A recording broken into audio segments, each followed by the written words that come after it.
Des cris et des larmes de joie à l'annonce de la décision des juges de la Cour suprême brésilienne.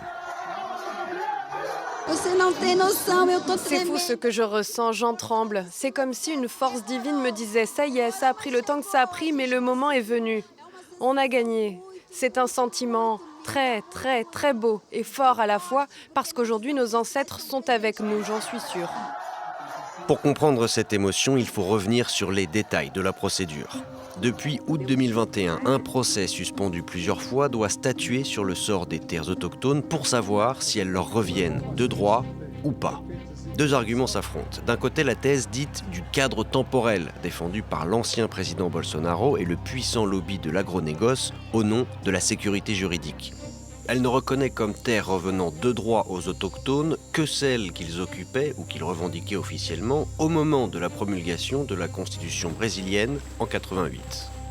Sauf que certains territoires n'étaient plus occupés par les autochtones à cette époque car ils en avaient été expulsés pendant la dictature militaire entre 64 et 85 par exemple. Ce jeudi, un 6e magistrat sur les 11 qui siègent à la Cour suprême a voté contre cette thèse du cadre temporel et a donc fait basculer la majorité en faveur du droit des autochtones à leurs terres et à la protection constitutionnelle de ce droit. Les relations sociales, les coutumes et les terres que les autochtones occupent traditionnellement ont été reconnues. Qui occupait donc les terres au moment où le procès a été intenté? Les autochtones.